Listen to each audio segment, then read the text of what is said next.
Bonsoir. Alors, on va parler de la paracha Vayera. Alors, d'abord, quels sont les sujets qui sont abordés dans Vayera?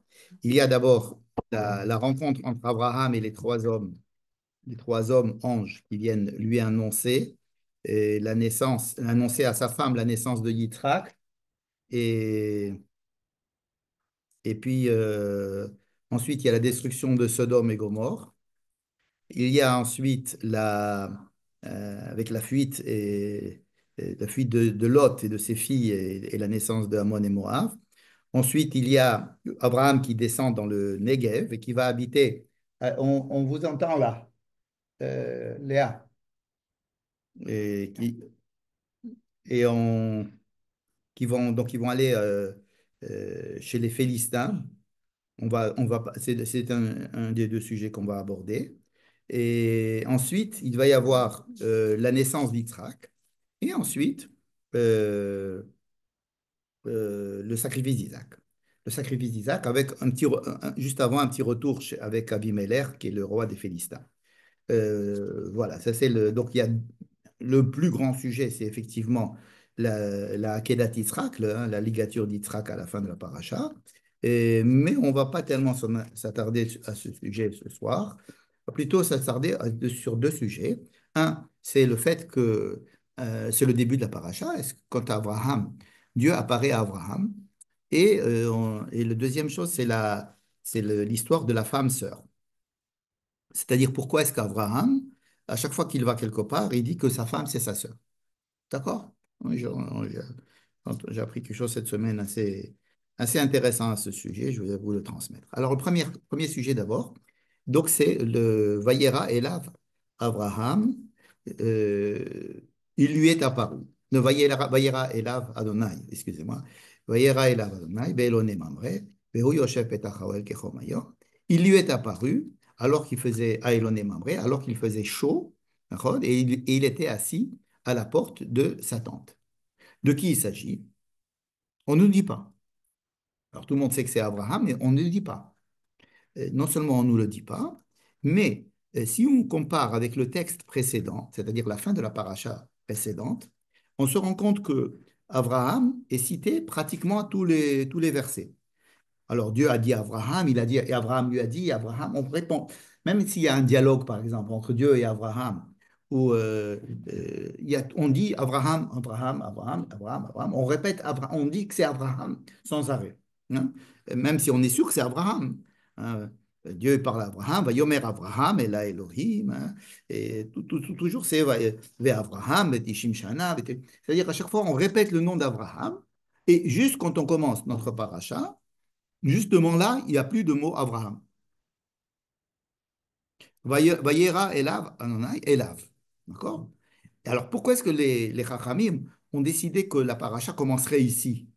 Si vraiment ils voulaient nous dire que Elav, c'est Abraham, alors justement, colle ça avec ce qu'il y a avant. Comme ça, on sait bien que c'est de Abraham qu'il s'agit. Parce que commencer une paracha en disant il lui est apparu, sans qu'on sache à qui, enfin, sans rappeler à qui, c'est bizarre. Et pourtant, les Chachamim, ils ont coupé et ils ont dit que ici, on commençait une nouvelle paracha. Ils ont fait donc une belle césure entre le fait que Dieu a parlé avec Abraham en citant Abraham tout le temps. Et ah, salut, comment vas-tu? Hello. Baruch haba. Et Aurélie aussi là? Ouais. Très bien, situation. Parfait, parfait. C'est ta femme ou ta sœur? Alors, et donc le fait qu'on dise que qu'on on ne cite pas Abraham, cela est étonnant, surtout qu'on commence une paracha. Mais si on continue à lire les versets suivants, on a toujours cette même absence du nom d'Abraham. Vaïssa Enav, il a levé ses yeux. Mais qui a levé les yeux? Vaïar, mais qui a vu? Veine shlosha anashim nitzavim alav, il a vu trois hommes sur lui. Mais sur qui? Vaïar, il a vu. Donc il y a beaucoup de verbes, mais il n'y a pas du tout de sujet. Enfin, le sujet d'Abraham n'est pas du tout mentionné en tant qu'Abraham, n'est-ce pas? Donc, cela nous pose encore plus de questions, étant donné qu'il y a une différence avec le texte précédent où Abraham était cité en permanence, et là où Abraham n'est pas du tout cité alors qu'on parle de lui sans arrêt. Alors, à ce sujet, on peut se rappeler qu'il y a, lorsque le Kohen Gadol rentre dans le Saint des Saints, et il y a une phrase dans la paracha du Haremot qui dit Vechol Adam lo yehye be'ohel moed, bevo'o el HaKodesh. Et personne, aucun homme ne sera présent dans le Saint des Saints quand le grand Kohen ne rentrera.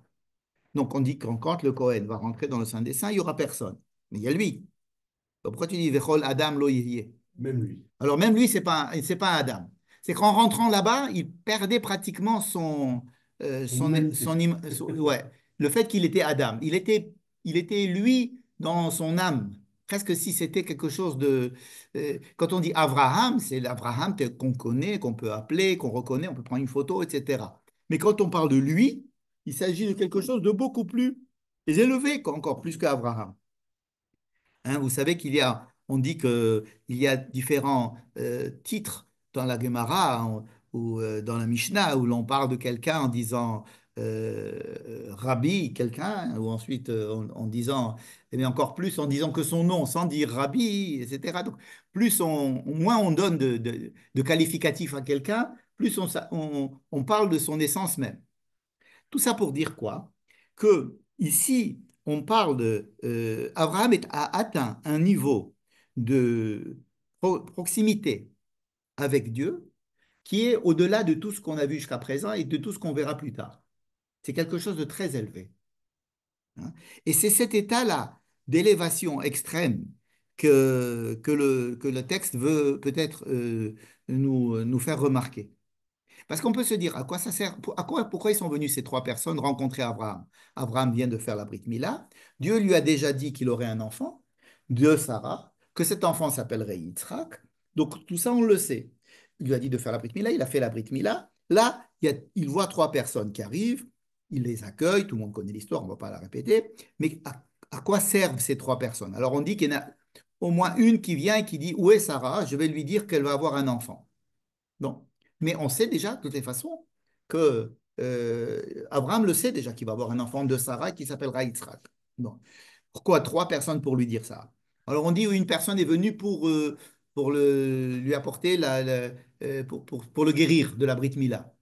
Le texte ne nous dit pas qu'il était malade, ni qu'il était fatigué, ni rien du tout. C'est le Midrash qui dit c'était le troisième jour, il était censé être très souffrant à ce moment-là, et donc quand même il est ressorti pour chercher des gens, donc c'est pour montrer l'amida de Chesed. Il était quelqu'un de très charitable, même à l'excès. Et même, donc, il est capable, même en état de maladie, de sortir pour chercher des gens à inviter. Et quand il les invite, c'est lui-même qui va aller chercher de quoi leur préparer un repas, etc.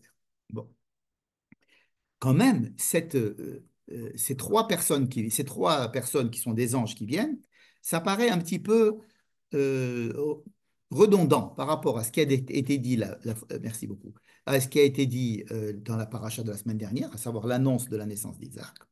Et si on dit qu'ils sont venus annoncer la destruction de Sodome et Gomorre, ils ne la lui annoncent pas. Ils vont ensuite détruire Sodome et Gomorre. Donc pourquoi est-ce qu'ils passent par chez lui? Pourquoi est-ce que les anges passent par chez Abraham pour aller ensuite détruire Sodome et Gomorre? On sait qu'il y en a au moins deux qui vont aller à Sodome et Gomorre détruire Sodome et Gomorre. Alors, pourquoi deux? Un pour détruire Sodome et Gomorre, un peut-être pour essayer de sauver Lot. Bon, tout ça, ce sont des suppositions.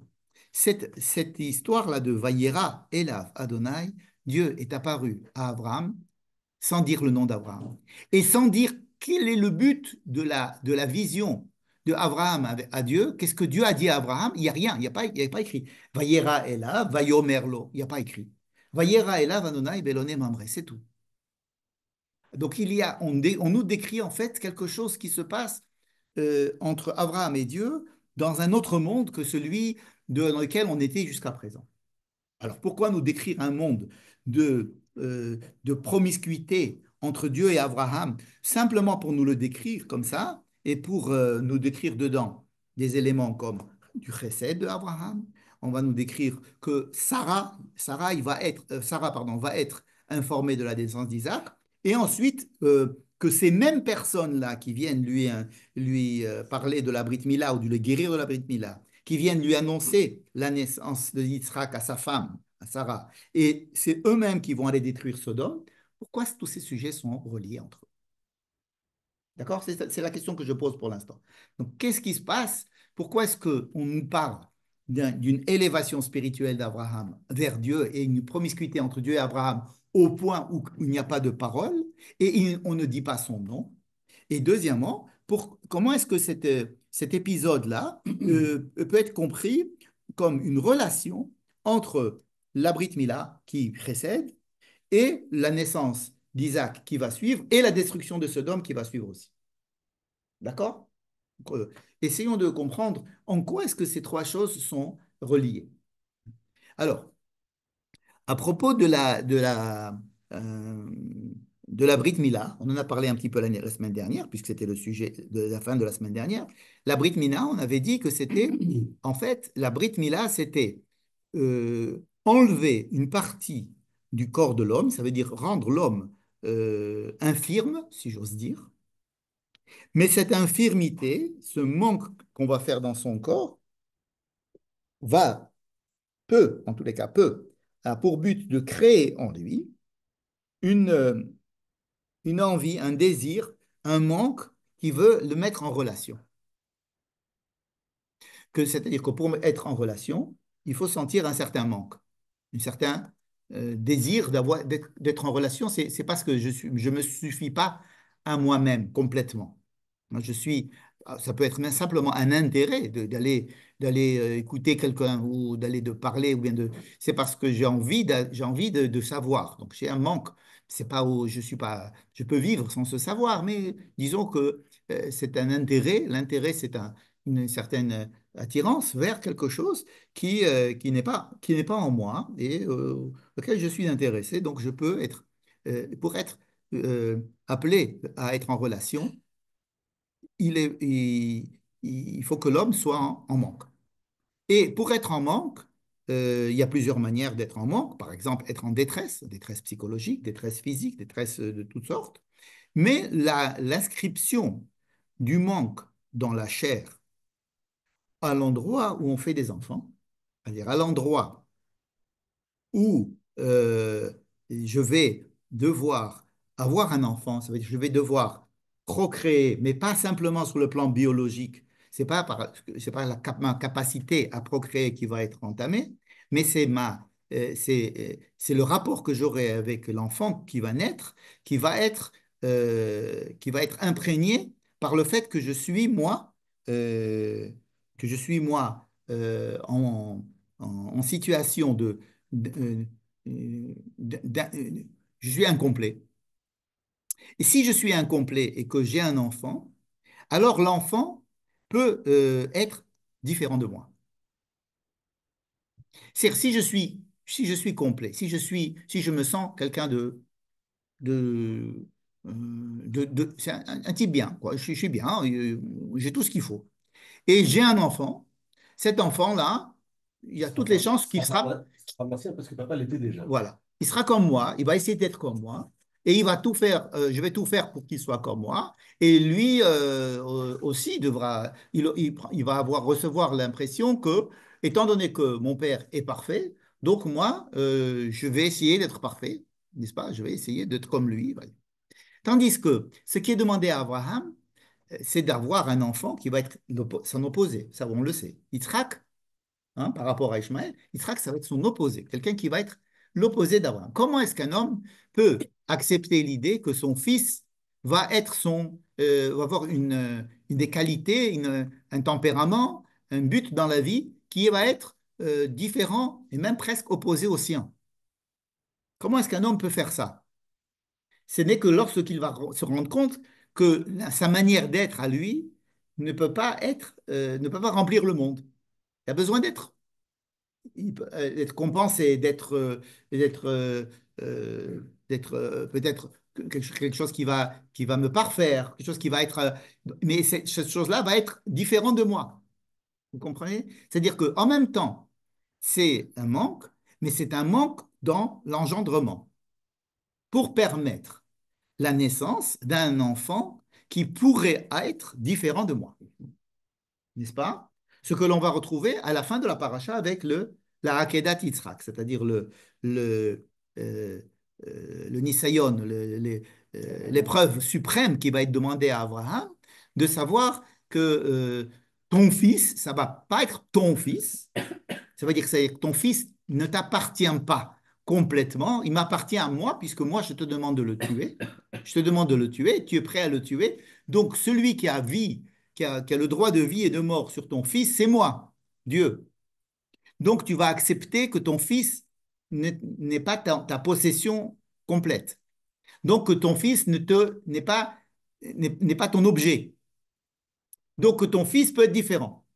Alors à la fin de la paracha, hein, l'ultime étape que va subir Abraham, c'est de vraiment comprendre qu'il doit sacrifier l'unité qu'il fait avec son fils. Donc, vous savez, il va dire Kahna et bincha et yechidecha asher ahavta et Yitzhak, n'est-ce pas? Tu vas sacrifier ton fils, ton unique, celui que tu aimes, celui qui fait un avec toi, Yitzhak. Et à la fin de la Hakeda, il va dire Velo chasarta et bincha et yechidecha. Et j'ai vu que tu n'as pas lésiné à sacrifier ton fils qui faisait un avec toi. Mais il ne l'a pas tué. Pourquoi tu dis Velo chasarta et bincha et yechidecha? Je vous parle après la Hakeda. Après la Hakeda, Dieu va lui dire j'ai vu que tu étais capable de sacrifier ton fils, celui qui fait un avec toi. Ça veut dire que tu as sacrifié le lien qui va faire que ton fils soit identique à toi. Et ce qui va permettre à Yitzhak de vivre pour lui-même. D'ailleurs, quand ils vont revenir, il n'y a pas écrit qu'ils sont revenus ensemble, mais il est revenu Abraham tout seul. On se demande où est parti Isaac à ce moment-là. C'est-à-dire qu'il y a comme une séparation qui va se faire entre Abraham et Isaac quand ils vont monter vers le chemin pendant les 3 jours. Isaac dit Vayomer Abraham, Vayomer Avi, Vayomer Hineni Beni. Hineni béni, ça peut être traduit comme oui, me voici mon fils. Et me voici mon fils, ça ne se dit pas dans la Torah, c'est pas la peine de dire oui, ou bien si il a éternué, il lui a dit à tes souhaits. Bon, c'est pas, si on le dit, c'est parce qu'il se passe quelque chose. Donc si Abraham dit Hineni béni, ça veut dire que je suis mon fils. Hineni béni, moi et toi, on est pareil. Vayomer el Abraham, Avi, Vayomer Hineni béni. Avant là. Avant la Kedah. Donc, ils forment dans l'esprit d'Abraham, ils forment une unité. Et ce qui est demandé, c'est justement de casser cette unité, d'être prêt euh, à sacrifier la meilleure partie de soi-même que l'on veut transmettre à son fils. Ça, c'est une phrase du rabbin Gilles Bernheim, transmettre la meilleure manière, la meilleure partie de soi-même à son fils. Mais ça veut dire aussi ce que ça veut dire. Ça veut dire que je voudrais que mon fils soit comme moi. En fait, c'est ce qui s'est passé avec Ishmaël. La première expérience entre Abraham et Ishmaël, ça a été de faire une copie conforme d'Abraham en Ishmaël. Ishmaël, c'est une copie conforme d'Abraham, pratiquement, n'est-ce pas? Mais qui va être demandé à Abraham, c'est, tu sais ce que ça veut dire avoir un fils maintenant qui va être de toi? Il a fait d'élèves. Il pourrait être considéré comme ses fils, hein, comme ses héritiers spirituels. On dit non, je ne suis pas intéressé par tes héritiers spirituels. Je suis intéressé par quelque chose que tu vas engendrer. Alors, engendre. Il a engendré, mais quelqu'un qui est comme lui. Il dit, bon, maintenant tu as vu ça. Eh bien, ce n'est pas comme ça que je veux. Maintenant, c'est quelqu'un que tu vas engendrer et que tu vas accepter le fait qu'il va être différent de toi. Il va être différent de toi, mais à ton service. Ça veut dire que Israël va fabriquer une mida qui est celle du din, qui va être au service du chesed de son père. D'accord? Ils ne fabriquent pas deux midot opposées, ils fabriquent une mida complémentaire qui va venir essayer de mettre, par exemple, quand son père creuse des puits, parce qu'il veut que tout le monde boive, etc. Mais il y a des ennemis qui viennent et qui rebouchent les puits. Alors lui, il vient, il redébouche les puits et il fait de telle manière, de telle sorte que les puits qu'avait fait son père, ils puissent durer. Hein, c'est pas, par exemple, quelqu'un qui voudrait, qui est tellement généreux, qui donne de l'argent par-ci, par-là, etc. Et puis son fils qui veut essayer de mettre de l'ordre dans les affaires, il va essayer de voir comment est-ce qu'on va organiser la distribution des dons, à qui on va le donner, comment est-ce que ça va se passer. C'est-à-dire qu'il va mettre du digne pour que le recette puisse durer.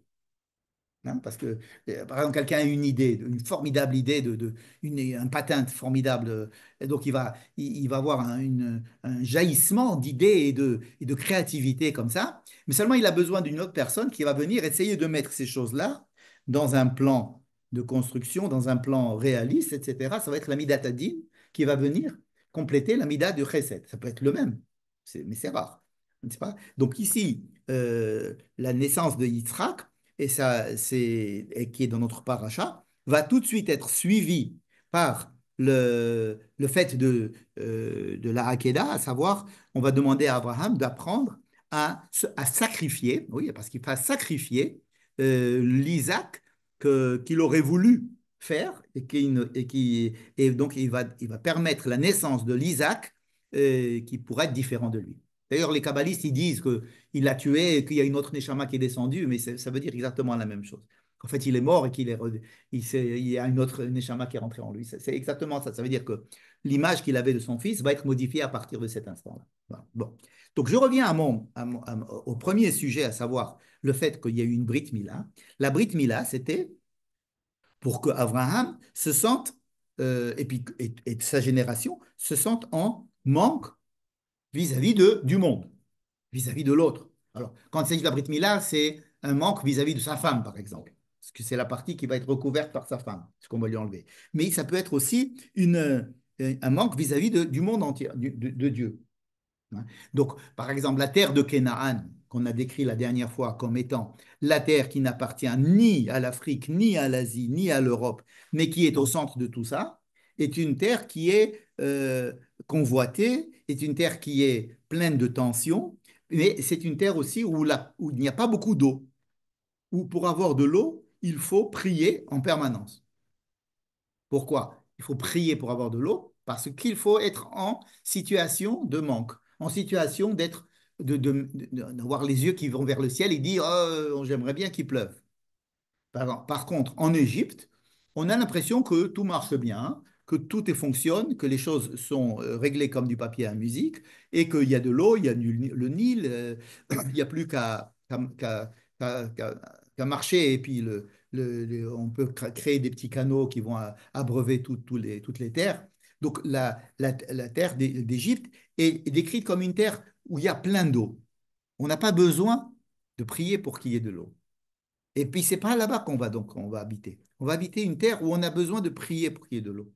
Hein. Alors, il y a une terre en Israël qui ressemble à l'Égypte. C'est Sodome, exactement. C'est comme ça que c'est écrit dans la Torah. Quand Lot regarde Sodome, il voit que Sodome lui rappelle beaucoup l'Égypte. Oula, moi, je Elle est pleine d'eau, elle est florissante, suis Eretz Mitzrayim. qu'Eretz Mitzrayim.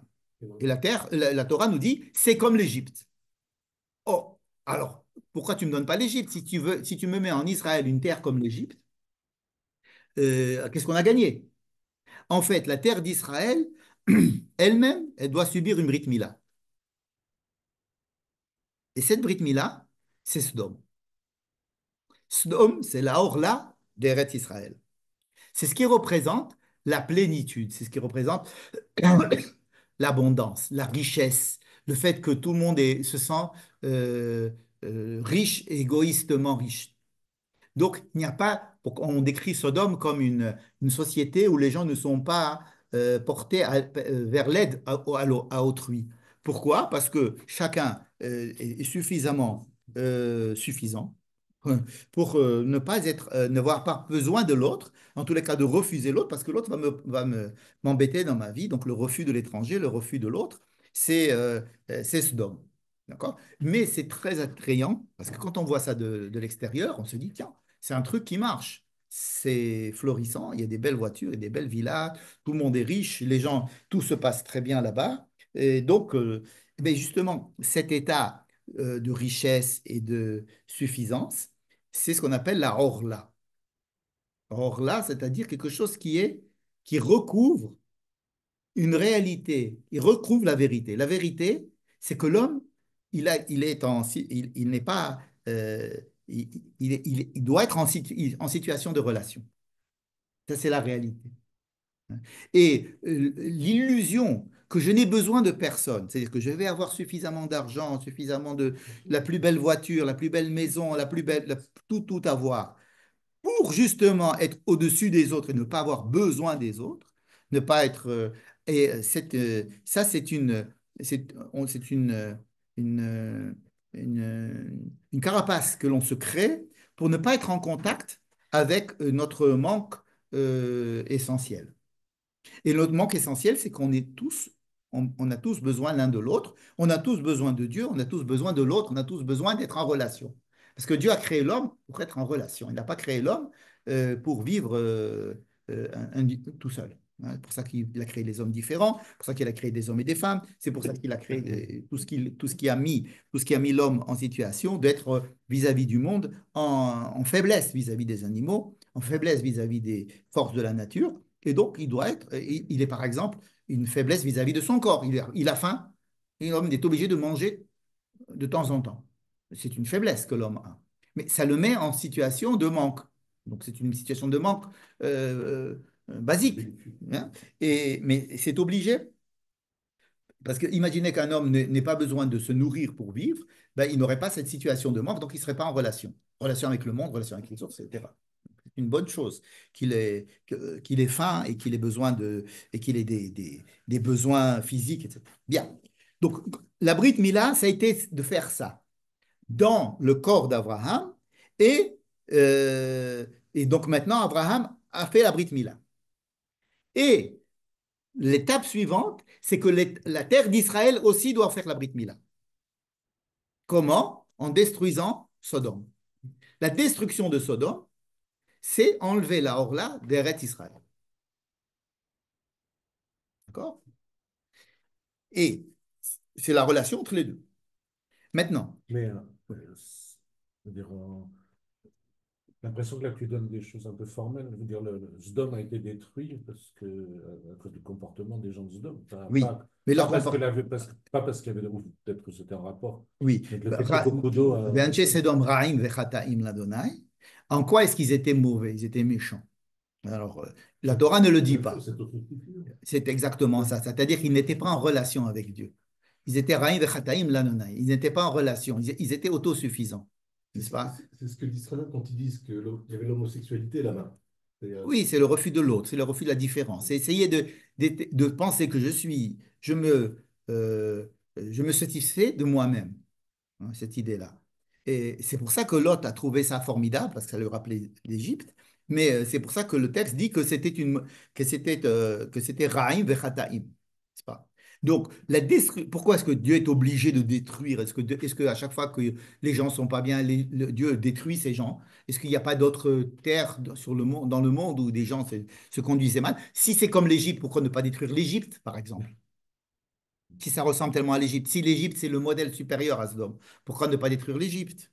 N'est-ce C'est pas? dans les Eretz Kenan. Parce que, exactement. Parce qu'il fallait qu'il y ait une terre de Canaan qui soit marquée par le sceau du manque.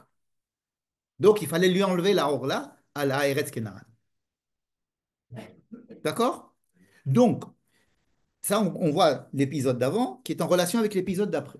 Mais cet épisode lui-même, du fait qu'Abraham est une élévation spirituelle vis-à-vis de Dieu, c'est comme ça qu'on avait commencé notre question, d'où elle provient? Elle provient du fait que la chair ayant été mise à nu, la chair ayant été mise à nu, le rapport d'Abraham avec Dieu va être encore plus intense. Pourquoi? Exactement ce qu'on a dit tout à l'heure, à savoir que la peau qui me recouvre me donne une certaine sécurité et une protection. Dès qu'il me manque un peu de peau, je suis en détresse, je suis en douleur ou je suis à découvert. Et donc, le fait que je sois découvert va me permettre d'être en relation avec Dieu. Bon, la mitzvah de Souka, elle est en rapport avec, Avec la Brit Mila. avec la Brit Ouais, Mila. on s'enlève la maison pour rentrer dans quelque chose de... Comme ici, on s'enlevait une peau. Ouais. Donc, le fait on nous décrit les conséquences immédiates de la Brit Mila comme un rapport extrêmement intense entre Abraham, qui presque perd sa nature d'être humain, sa personnalité, rentrer en communion avec Dieu, comme et là le Midrash cite un verset de Job, qui dit Mi Bessari echeze Eloa. Job, ayant subi tous les malheurs que peut subir Job, il dit maintenant que et Dieu vient à son chevet, vient à sa rencontre, il ne va pas lui donner des explications, il va être simplement présent, mais cette présence de Dieu avec Job va faire découvrir à Job que le fait qu'il ait été écorché vif, ça le met en relation avec Akadosh Baruch. Ça ne veut pas dire que ses problèmes sont résolus, mais ça veut dire qu'il va être en relation avec ce que j'appelle l'humain, avec l'aspect humain. Quand on dit qu'est-ce que c'est que l'humain, l'humain, c'est la chair à vif de l'être humain. Ça veut dire qu'il faut être humain, c'est-à-dire qu'il faut être sensible. Or, la sensibilité, c'est quelqu'un qui est quelqu'un d'insensible. C'est quelqu'un qui a il suffit une carapace pour être insensible. Hein? Si j'enlève ma carapace, je commence à être sensible. Je peux être à l'écoute de l'autre, à la détresse de l'autre, à ma détresse. Je suis en contact avec ce qu'on appelle l'humain. Alors là, on appelle être en contact avec Dieu. Est-ce qu'on a vraiment besoin de la Brit Mila pour ça? Alors, je pense, il me semble que Lévinas, il dit que le visage de l'autre, il te met à nu. Quelque part, il crée cette dépendance, ce Ouais. manque, etc. Et on a, alors, si c'est comme ça, même les goïms, je veux dire, évidemment, Oui. les goïms aussi, ils peuvent avoir cette relation de manque. Enfin, Mais pour découvrir ça, il fallait que Lévinas soit circoncis. C'est-à-dire que c'est vrai que pourquoi est-ce qu'on demande au peuple du juif d'être circoncis? C'est pour qu'il soit encore plus et qu'il puisse éveiller cette aptitude qui existe en tout être humain, qui peut effectivement se dévoiler par le regard, par le visage, par la parole, par de Brita Mahor, Brita paix, etc. Ce sont en fait, qu'est-ce que c'est qu'un juif? On lui demande d'être encore plus humain afin de pouvoir transmettre cette idée de l'humanité au monde. Hein? Mais c'est pas pour être supérieur ni inférieur, c'est pour être, on est en fait un peu plus. On est égaux, mais on est encore un peu plus égaux. C'est-à-dire, ça veut dire on est plus, on est plus, on essaye d'appuyer sur certaines choses en les exagérant. Et le peuple juif doit les vivre, ces choses exagérées, parce que ça doit transpirer. C'est une idée qui doit transpirer chez les autres. Donc, c'est pas pour rien que c'est Lévinas qui était circoncis qui a dit ça. Mais je remarque qu'il y a d'artistes, d'hommes de lettres, beaucoup de philosophes qui ont transmis ces idées-là d'humanisme et de sensibilité à l'art et de sensibilité à l'autre et qui étaient circoncis. Enfin, c'est-à-dire qui ont transmis cette idée-là. C'est pas la technique de la créativité, c'est à travers un manque. Voilà, c'est ça. C'est-à-dire sentir le manque. Et d'abord, ne pas vouloir prendre le monde comme il est, de se dire est-ce qu'on peut faire autrement? C'est-à-dire ne pas accepter le malheur du monde et de s'en satisfaire, et d'essayer d'être donc en recherche vis-à-vis de solutions ou en recherche d'une entraide pour essayer de se confronter à la misère humaine et à la misère du monde en général. Voilà. Donc, ce que nous décrit probablement au début de la paracha, c'est la conséquence directe de la Brit Mila qui a fait qu'Abraham est arrivé à un degré de spiritualité extrêmement élevé grâce à la Brit Mila. Ce qui va faire qu'il va être en contact avec Dieu encore plus et Dieu va lui dire et encore une fois le kisui, c'est-à-dire qu'est-ce que je vais cacher, qu'est-ce que je vais cacher d'Abraham, puisque lui s'est découvert, je vais me découvrir aussi. Est-ce que je vais cacher d'Abraham ce que je compte faire? C'est-à-dire, il se dévoile, il s'est dévoilé, donc moi aussi je dois me dévoiler devant lui.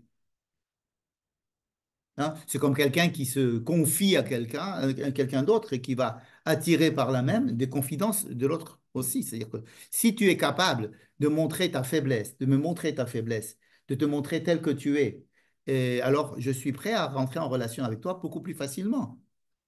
C'est-à-dire que tu enlèves ta garde, alors moi aussi j'enlève la garde. Hein. Donc Dieu, il va dire, moi je vais me mettre, je vais aussi me découvrir. Et c'est pour ça qu'on voit cet épisode extrêmement troublant où il y a un marchandage entre Dieu et Abraham. Et s'ils sont 50, essayer de les sauver s'ils sont 50, et tout ça va avec le chesed.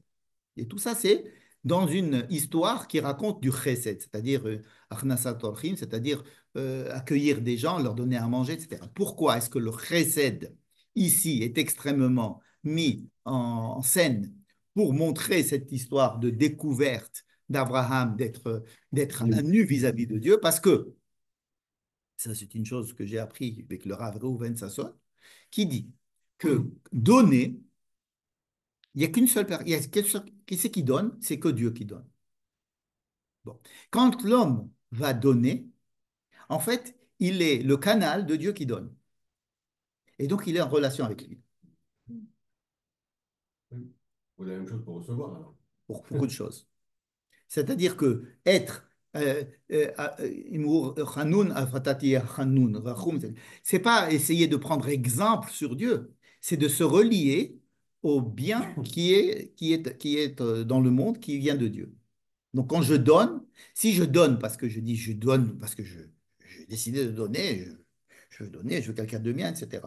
Mais si je donne parce que je dis, mais de toutes les façons, ce que j'ai m'a été donné aussi, donc je ne suis qu'un transmetteur, dans ce cas-là, le chesed que je fais a pour conséquence de me remettre en relation avec Dieu, qui est lui le Baal HaChesed. Donc, cette histoire de chesed ici est très importante. Un, parce que ça montre qu'Abraham s'est découvert vis-à-vis de Dieu et s'est rapproché de Dieu dans le niveau du chesed. Mais surtout, ça va nous montrer qu'il va y avoir maintenant une possibilité que ce chesed énorme puisse engendrer du din. À la fin, c'est ce qu'on voit à la fin de la paracha avec la Kedat Yitzhak, n'est-ce pas? Tu as un enfant qui va être de Sarah. Sarah, c'est le din, c'est-à-dire la rigueur. Hein, c'est pas l'abondance, mais c'est mettre les choses dans une place. Et donc, la naissance de Yitzhak et la séparation d'Abraham de Yitzhak et le fait d'accepter que Yitzhak va être l'enfant du din, et tout ça, ça commence déjà dès maintenant. Quand Abraham va avoir cette mida du chesed, il va vouloir sauver Sodome. Et donc, il est prêt à faire plein de choses pour essayer de sauver Sodome et Gomorrhe. Et Dieu va avec lui jusqu'au bout. Et il va avec lui. Il va au bout de quoi? Au bout du chesed. Allez, viens, on va au bout du chesed. On va au bout. Allez, ok. Allez, on cherche, on cherche. Et tu vois qu'à la fin, il n'y a pas.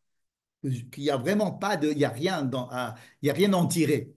Il faut vraiment, qui sont vraiment mauvais et qu'il faut vraiment les détruire.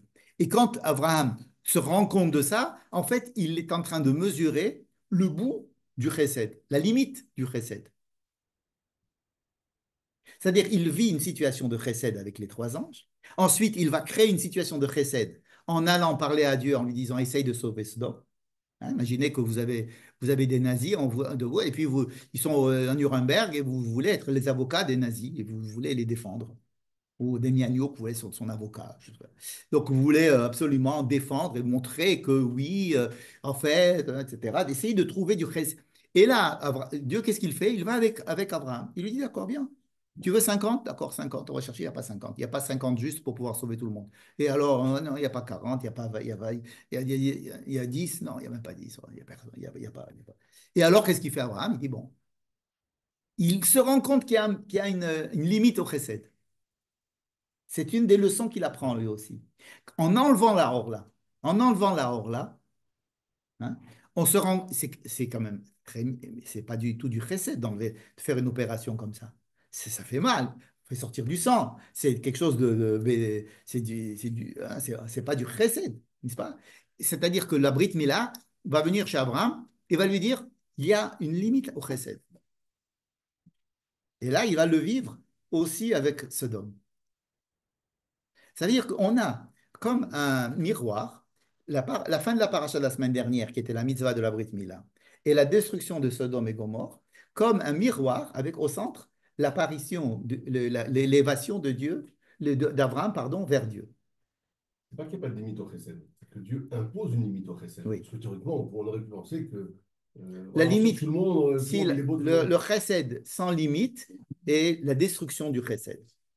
De n'importe quoi. Oui, tout ce qui est amené à l'extrême mène à sa destruction. Ouais. Mais alors là, Abraham le vit. Et Dieu va avec lui jusqu'à la fin. Et ça, même si ça prend des versets, des versets, des versets. Un chapitre entier simplement pour dire, et s'il y en avait 50, et s'il y en avait 40, il y en avait, je vais être 30, je ne sais pas combien, 50, 40, 40, 30, 45, 40, 30 et 10. 20, Ouais. 20. Il y a des explications, on va étudier d'autres, peu importe. Donc ça, c'était la première idée que je voulais développer, à savoir que nous avons au début de la paracha un continuum entre la Brit Mila qui s'est passée avant, les révélations à Abraham dans un contexte de chesed et la limite du chesed et la destruction de Sodome qui est une Brit Mila faite à la terre d'Israël. Quand le peuple d'Israël va devoir entrer en Israël, on va leur dire, vous n'avez pas le droit de rentrer en Israël, en terre de Canaan, tant que vous n'avez pas fait la Brit Mila.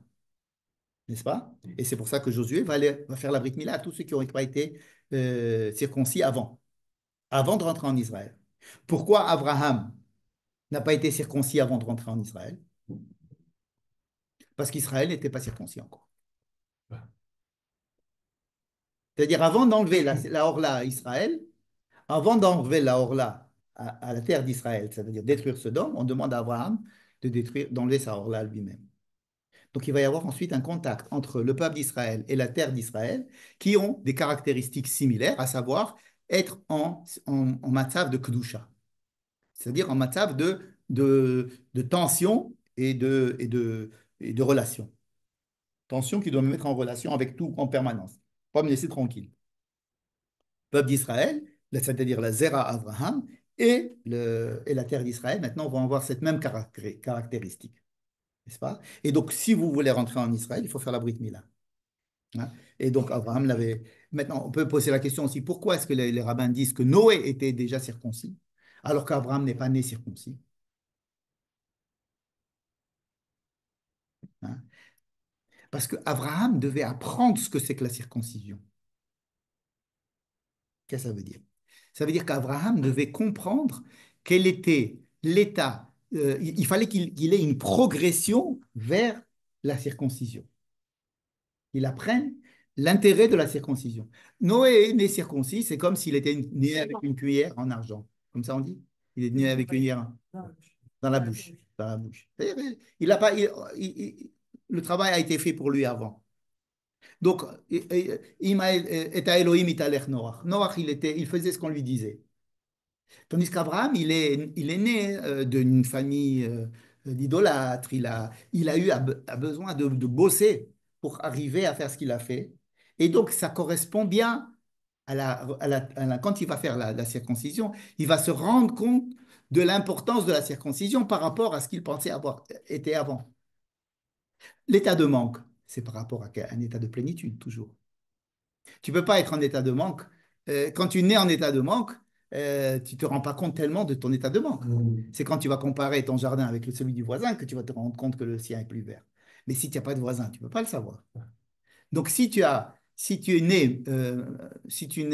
Abraham était né Mahoul, s'il était déjà, donc il n'aurait pas senti l'importance de devenir circoncis. N'est-ce pas? Il y a encore un dernier point que je veux dire à ce sujet. Il y a un midrash, et ça va nous aider à étudier le deuxième sujet, parce que j'avais dit qu'on va faire deux sujets, celui-là et celui de ma femme et sœur. Ma femme, c'est ma sœur. Un midrash qui dit que Ishmaël, qui a été circoncis à l'âge de 13 ans, est allé voir Yitzhak et il lui a dit, moi, je suis plus important que toi, parce que moi, on m'a fait ma Brit Mila à 13 ans, et toi, on l'a fait à 8 jours. À 8 jours, tu n'as pas pu dire non, tu n'as pas pu dire oui, Et puis, ça, tu ne te rends pas compte de rien. Mais moi, je l'ai fait intentionnellement. J'ai voulu accepter l'ordre de mon père et on a fait la Brit Mila à 13 ans. Je suis déjà bar mitzvah. Donc, je suis déjà quelqu'un d'important. Et donc, j'ai plus de mérite à 13 ans d'avoir fait la Brit Mila à 13 ans, alors que toi, tu l'as fait à 8 jours. Et Yitzhak lui répond, il lui dit, oui, mais moi, quand j'avais 30, je sais pas quoi, 37 ans ou 35 ans, j'étais prêt à me donner entièrement, pas simplement ma Brit Mila, j'étais prêt à mourir. Ce n'est pas tout à fait une bonne réponse, a priori. Parce que, à propos d'Abrit Mila, il a raison, Ishmaël, n'est-ce pas? Eh bien non. Eh bien non, ça veut dire quoi? Ça veut dire il y a deux états chez l'homme. Un état, on va dire, euh, un état de choix et un état de nature. Ça veut dire il y a des choses qui sont en moi, il y a des choses que je choisis. D'accord? OK? Qu'est-ce qui est plus élevé?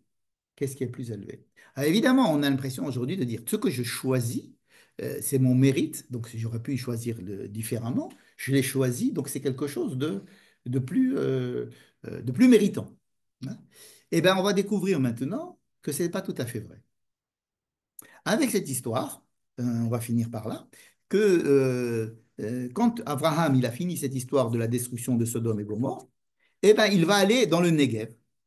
Vaïssar Misham Abraham Artsahan Negev, donc il redescend dans le Negev, et il va entre Kadesh et Shur, dans un endroit qui s'appelle Gerar, qui est à côté de Ashdod, Ashkelon, Gaza, ce que vous voulez là-bas. Il est un petit peu proche de cette Rotef Haza, comme on dit aux autres. Bref, et là-bas, il y avait donc Avimelech, qui est le roi des Pélishtim, des Philistins. Bon, on dit qu'il n'y avait pas de Philistins à l'époque déjà, mais peu importe.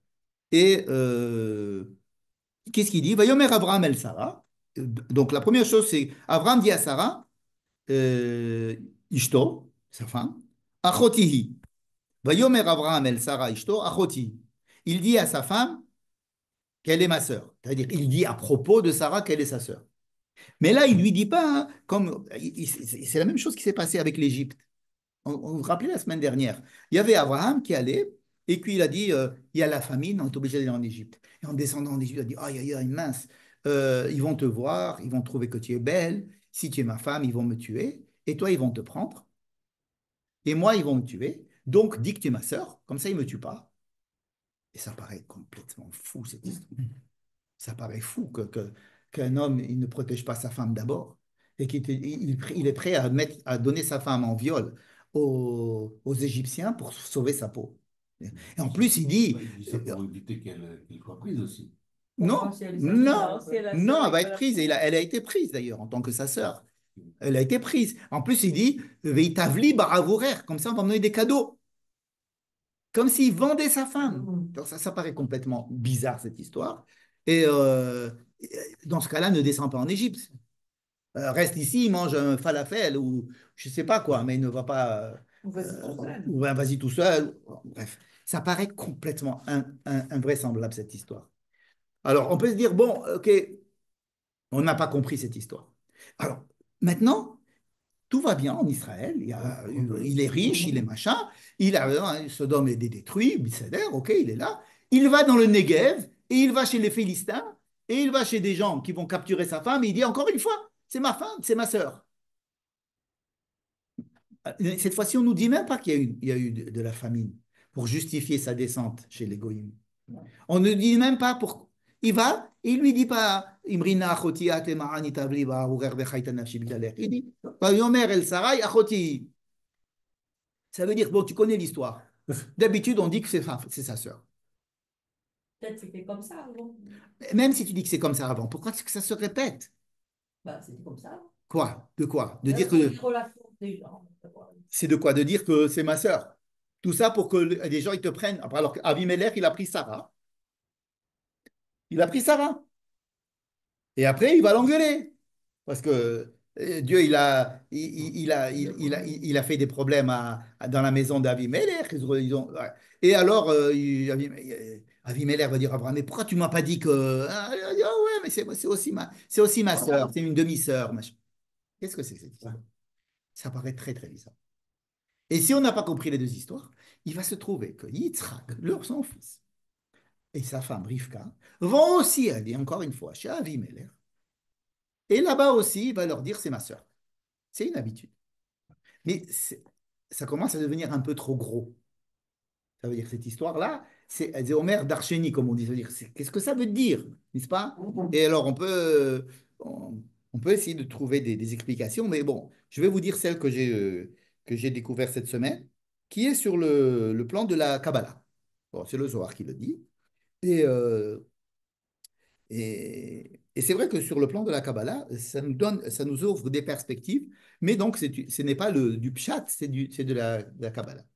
Qu'est-ce que dit la Kabbalah?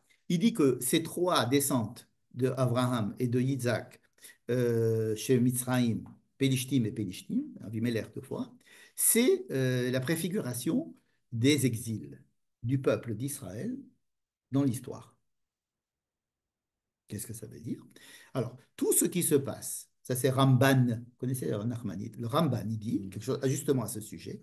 Il dit, je vais te dire quelque chose de très important, qui est que Kol ma shekara la'avot siman lebanim. Ça veut dire quoi? Tout ce qui ma'aseh avot siman lebanim, siman labanim, ça dépend comment on ponctue.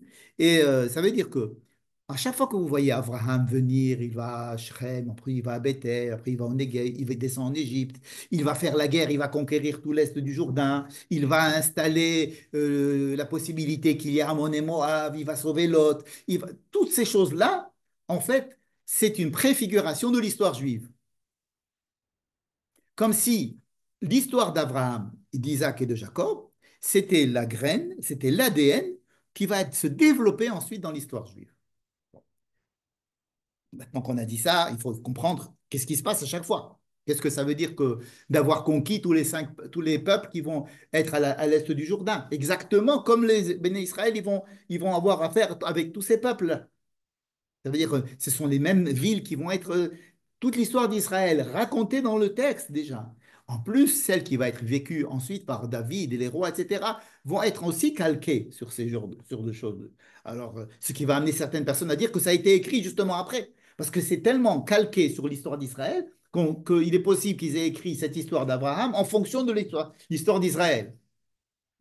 Ça se tient. Je dis, quand est-ce que ça a été écrit? Probablement, ça a été écrit à l'époque où il y avait effectivement des Philistins, où David avait des problèmes avec eux, etc., etc., etc. Ou alors, on sait qu'il va y avoir les exils, etc. Donc, en fait, c'est comme ça qu'on a recréé l'histoire qui était en embryon. Bon, c'est les mauvaises langues. Mais en fait, on peut dire aussi qu'on nous décrit l'embryon parce qu'on veut nous montrer ensuite comment est-ce que ça va se développer après. Donc, cette descente en Égypte, tous les rabbins, tous les commentateurs disent que c'était pour préparer la descente en Égypte. Ça veut dire quoi? Préparer. Ça veut dire alors, une des préparations, c'est de dire ma femme, c'est ma sœur. Qu'est-ce que ça veut dire? Descendre dans la galoute. Quand on descend dans la galoute, on dit ma femme, c'est ma sœur. Qu'est-ce que ça veut dire? Le Zohar l'explique clairement. Il dit la sœur, on ne la choisit pas. La femme, on la choisit. Ça veut dire, quand il y a un rapport d'homme à femme, c'est parce que c'est un rapport décidé entre l'homme et la femme, en général.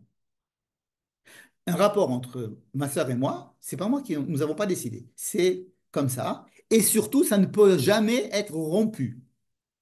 C'est une relation qui est d'abord imposée par la nature et qui est immuable. C'est jusqu'à la fin des temps, je serai toujours sa sœur, ça sera toujours mon frère.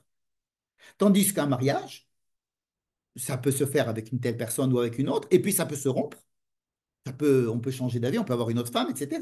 Donc, le rapport entre un homme et une femme, c'est un rapport de choix, d'amour, de vie, de participation, de construction, etc.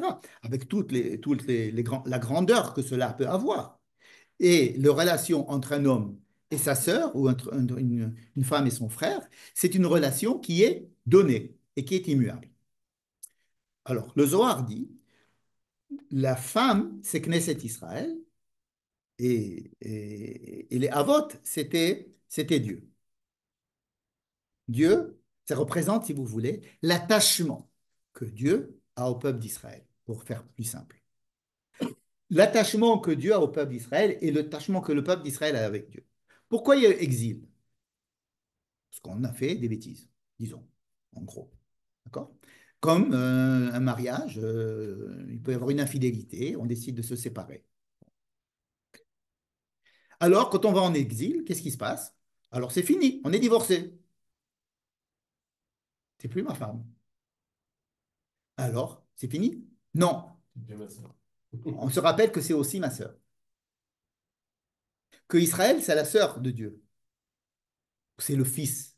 Ça dépend comment vous prenez les... Ça veut dire qu'il y a une relation entre le peuple d'Israël et Dieu qui est au-delà des choix, au-delà du comportement, au-delà des relations tumultueuses qu'il peut avoir entre eux. Otikala. Voilà, achoti. Achoti ra'yati. Quand on dit pithili achoti ra'yati, ça veut dire ouvre-moi la porte, ma sœur, ma bien-aimée. N'est-ce pas? Quand dans Shir Hashirim, l'homme, le bien-aimé, le fiancé, cherche sa fiancée et qu'elle est en train de dormir, en fait, elle est somnolente sur son lit, et elle a passé toute sa vie à le chercher, et là, c'est lui qui vient et qui frappe à la porte et qui lui dit, eh oh, et elle ne sait pas s'il faut ouvrir ou il ne faut pas ouvrir, et parce qu'elle dort, elle ne dort pas. Je me suis déjà mis en pyjama, je me suis déjà pris la douche, est-ce que je vais me lever, je vais me salir les pieds, etc. Et à ce moment-là, il lui dit, Pitrili, ouvre-moi. Ça veut dire, elle est en exil. Et Dieu lui dit, allez, ça y est, maintenant, ça y est. Alors, imaginez le peuple d'Israël en exil. Dieu l'a abandonné. Kaviarol, il est tout seul, il n'y a plus personne. Et il a ce sentiment-là que c'est fini. Elle a cherché son bien-aimé, mais son bien-aimé n'est pas là, etc. Et puis là, elle est en un état où son bien-aimé lui-même, il vient lui dire, allez, c'est fini l'exil. C'est moi, ouvre-moi. Mais comment il lui dit, ouvre-moi? Il lui dit, ouvre-moi, ma sœur, ma bien-aimée.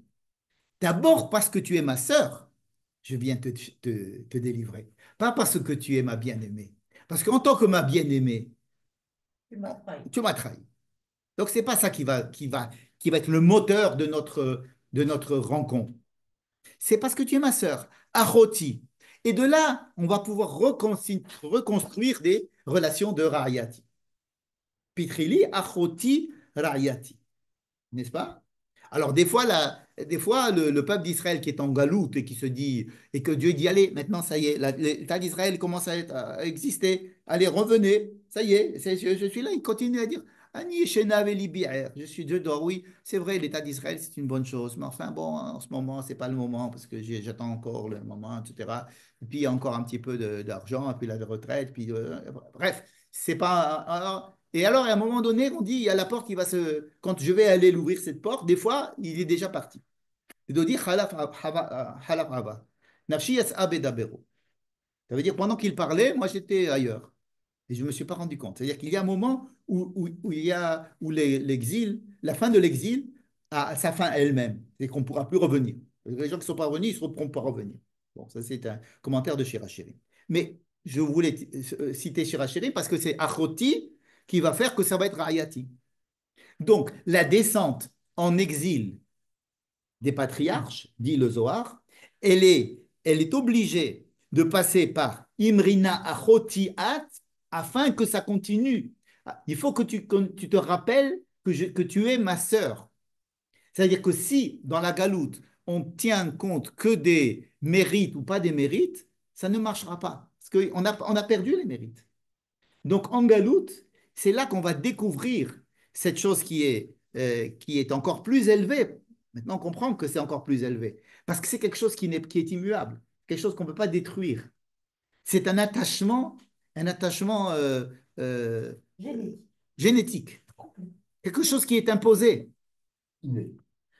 D'accord? C'est-à-dire que notre rattachement à Dieu par la Brit Mila, ce n'est pas quelque chose de volontaire, ce n'est pas quelque chose de choisi. C'est pas parce on a eu une illumination, on a dit tiens, j'aimerais bien être juif, ou bien j'accepte maintenant de faire la Brit Mila. C'est quelque chose qui est donné, qui est inscrit dans le corps quand je n'ai pas encore la possibilité de choisir.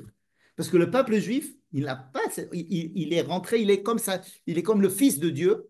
Il n'a pas, il n'est pas son associé en voulant ou n'en voulant pas.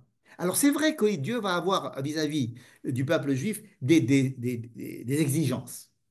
des exigences au niveau de son choix, au niveau de son comportement, au niveau de... C'est-à-dire qu'il ne va pas lui dire, OK, maintenant tu es mon fils, donc tu peux faire ce que tu veux. Non, pas du tout. Envers son fils, on doit avoir des exigences. Mais on sait très bien que c'est mon fils et que même s'il ne remplit pas ses exigences, à la fin, c'est mon fils. Je suis obligé de le faire sortir de prison. Je suis obligé de payer la caution.